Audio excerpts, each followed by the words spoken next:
now that if the deciding factor was as long as I felt healthy mentally and physically, I would finish the season with Seattle. So to answer your second question, physically, I feel healthy. I feel good.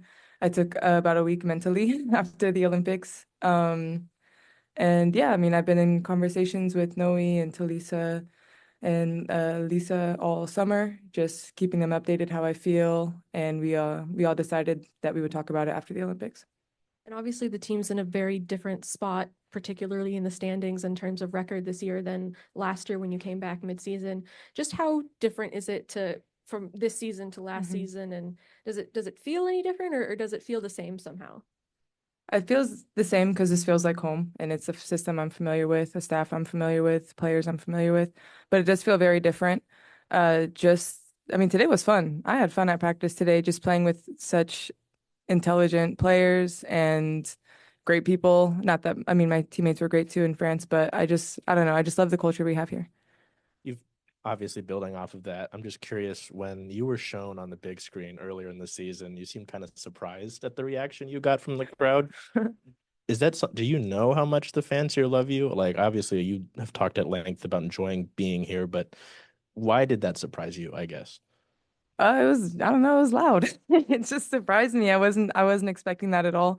It really touched me though. I love the fans here and I'm glad that they're happy that I'm here. And I think we have a great relationship. There was some reporting about other teams that were interested in bringing you in. Did you have any conversations, or was it kind of Seattle or bust as far as the WNBA, along with what you were saying before? Yeah, I mean, I'm always open to having conversations, but I was also very open with the teams that I spoke with that I kind of already had like a foot in the door with Seattle, and that is a place where I'm comfortable.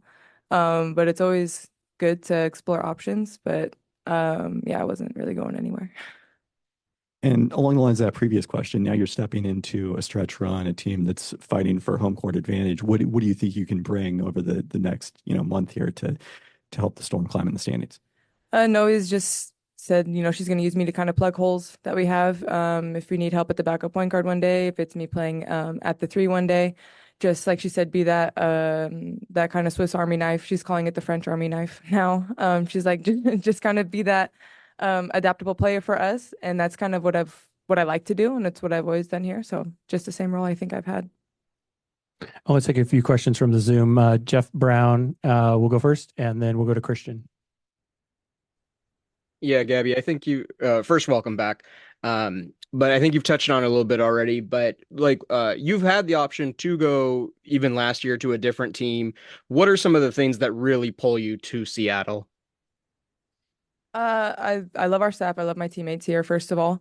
I like how we play, and I feel like everyone here has a lot of confidence in me, and that helps me a lot. And I think it's gives me opportunities to grow here, to get better as a player. And yeah, if it ain't broke, don't fix it. So that's why I keep coming back. And overall thoughts on the new practice facility now that you've been able to practice in it and everything. Yeah, this is amazing. I almost want to just sleep here. Uh, this is crazy, and I think it just speaks to the ownership that we have here.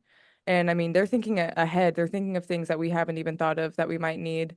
Um, Coming from a different franchise where we're playing in like almost a YMCA, sharing a locker room with like people who just finished their Pilates class. I just love to see ownership that really cares about their players and their well-being and did this for us. Last one from me real quick. French national team, you guys had a hell of a run in the Olympics. Just how much pride did you have on what you were able to accomplish?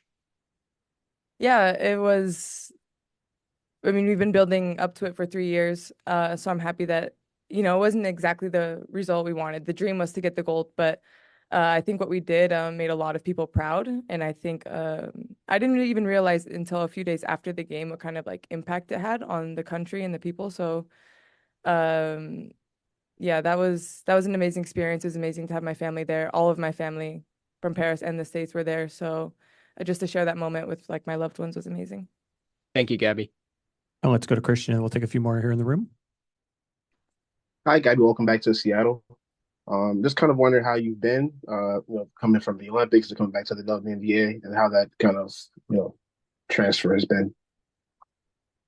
The first couple of days have been pretty seamless. I just yesterday lifted and got an individual in. Today practice went well. Still getting like a feel for things, but again, it's a system that I know already. It's players that I know pretty well, and then you add the players that we've added are pretty easy to play with. So, yeah, the transition seems fine for now. And my last one, it was reported that in order for you to return to the W, you didn't want to be cored by the team that signed you. I'm just kind of wondering how did your relationship with Seattle and the front office play into that decision making? Wait, sorry, can you repeat the beginning? It kind of.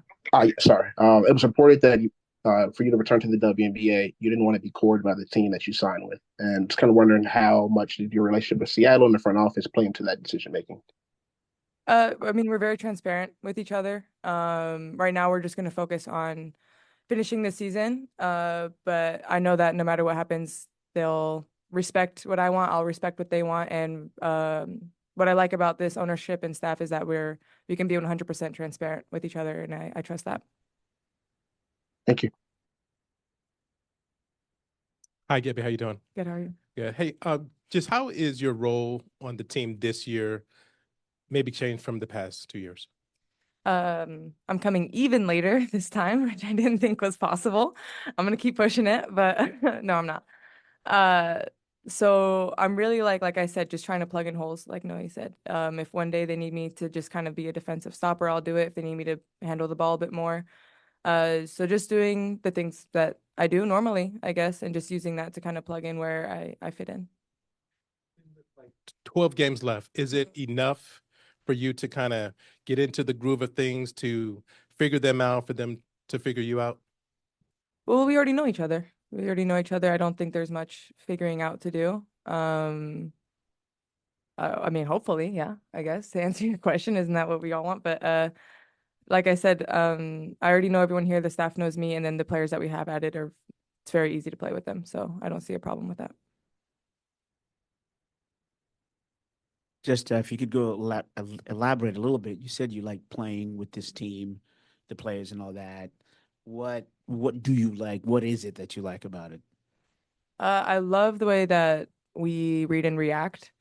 I like playing with like kind of high intelligence game, being able to kind of like maybe break the play sometimes because there's a read somewhere. And I feel like that's like what Seattle is known for, is just that kind of offensive fluidity. And on defense, we're just going to keep getting better. We're going to keep getting more athletic. And so I love to play with that kind of pace too. And then just your onboarding, I think it was asked a little bit, but just without getting too personal, you get to Seattle. What was that like to find a place? And then practice, what was that kind of like, the onboarding? No, they took care of me here. Ownership took care of me. Shout out to Drew, our manager, our director of operations. He's yeah, I mean, I was set from the second I touched down here, and that's also why I keep coming back to Seattle, because they definitely take good care of their players.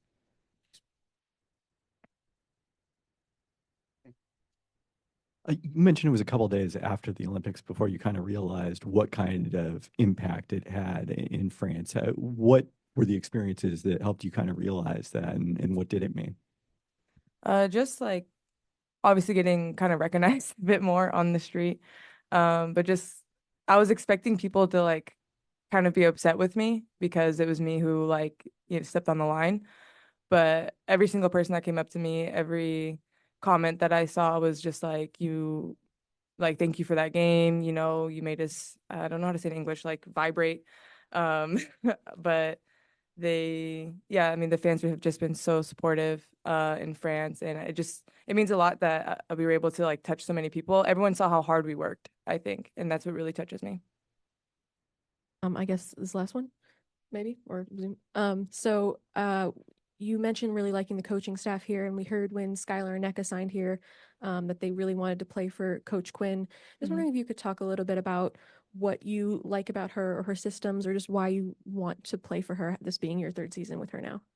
Like I said, I love the idea of kind of a read and react offense where we just kind of flow into things. Noe has a lot of confidence in me, and I think my progression as a player is thanks a lot to this staff.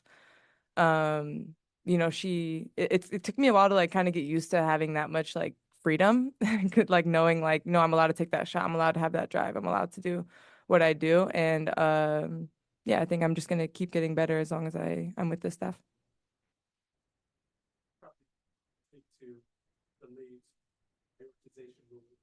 Oh, I sure Anybody can. else? Yep. What is it that you would like to tell your league leaders as maybe they enter any type of negotiation with the owners? Well, we know it's a select amount of owners. We know we can guess who those owners are. I could say their names, but I'll be classy. And I think I've said this before, it shouldn't be a blanket rule. I don't understand. I understand the want to have players here, and I think prioritization has to go hand in hand with our money that we're making as well. But yeah, I don't think it should be a blanket rule. I think if a team can handle it, they can handle it. If not, don't sign European players or players who play in Europe. And yeah, America is not the entire world. I know there's some people in a certain place that need to hear that, but yes, America is not the whole world.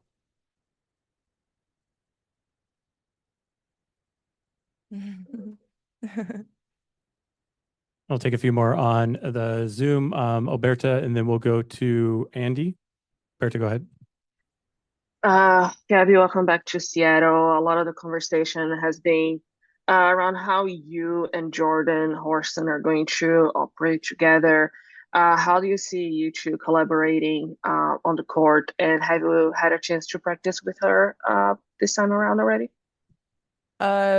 Last year, me coming in, I know they wanted me to kind of just mentor her a little bit as a rookie. Just kind of, we obviously have similar games, so I think I could relate to a lot of what she was going through, and that's kind of like the same role I have. I'm Jordan Horston's #1 fan, and I see so much potential in her, and I also see like a lot of the same kind of mental blocks that I had. So I try to like just mentor her so that she can progress a lot faster than I did. Currently right now, I think it's gonna be how we run. If we get on the court together, I'm gonna push because I know that she can get out. I know that she's always she moves without the ball very well.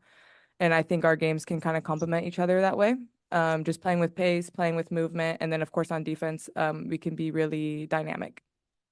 Going back to the prioritization question, you're playing now with Neko Gumake, Madam President, and there's potentially a new CBA negotiation coming up. Being so close to her now, the same team, how do you feel that you can influence in the negotiations surrounding prioritization? Well, I don't think it's just me. I think a lot of players have spoken against prioritization. So I have trust that our union will try to negotiate that because I've even talking with players like Jonquil Jones, Brianna Stewart, Satu Sabali. I mean, everyone has spoken against this rule. So I don't think I need to say anymore. I think we got it. And the NWSL Players Association just signed a new CBA themselves, and they removed the draft part of it because thinking about the internationality of sports, do you think that do you think this would work with the WNBA, or is it a different scenario? I think it's a different scenario because of our leagues are different, like the timing is different. So I think also with how we have the NCAA, the timing is fine for basketball. Thank you. We have time for a few more questions. We'll go to Andy, then Afram, and then if we have time, we'll go to Christian. Andy, go ahead. Thanks so much. Hi, Gabby. Andy Lipton. Hey, final play in the gold medal game. I thought Marine made a phenomenal pass. Did you guys practice that play? The last play? Yeah. With 3 seconds left? Did we practice that? No, did you practice like a last second play? Like a full court last second play? No. No, we had talked about it after too, like what we would have done differently, but I was kind of hot. Like I had hit my last few shots. I knew Marine was gonna find me. I just was running too fast, I think. No, she made the perfect pass. I just couldn't slow myself down fast enough. I think I had Nafisa and Kalia Copper behind me, so I was running as fast as I can. We did not practice that. No. Okay. What was a phenomenal play, even though it didn't work out the way you wanted to?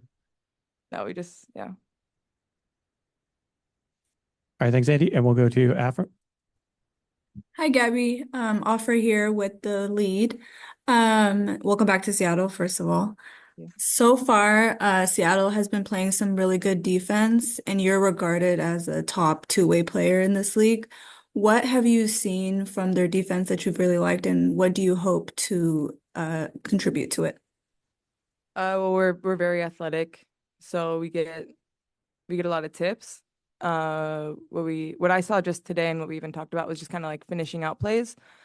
So just like that extra effort to when we get the tip, now we get the steal and the layup. I think that's what I can kind of help with. But we're gonna be so athletic, we're so long. We're gonna get we're gonna get a lot of tips. We're gonna get a lot of defensive stops. We're gonna get a lot of blocks. It's just about like cleaning up around that. And I think that's where I can help. And for our last question, we'll go to Christian. Hey, Gabby, kind of off the court a bit. Kind of wonder if there's anything that you've missed about Seattle, whether it be like a favorite food spot or an attraction that you used to go to some time that you've been here. Just being around like so much nature. Yeah, I love Seattle. I love like the culture here. Just like, yeah, the same, the food that I eat all the time. Shout out to Sizzle and Crunch. That was the first thing I ordered. I couldn't wait when I landed. Uh, yeah, like the little bars, Pike's Place, all that stuff. I love Seattle. Thank you. Gabby, thank you for joining us. We appreciate your time. We'll see you out on the court on Monday. Thank you. Thanks.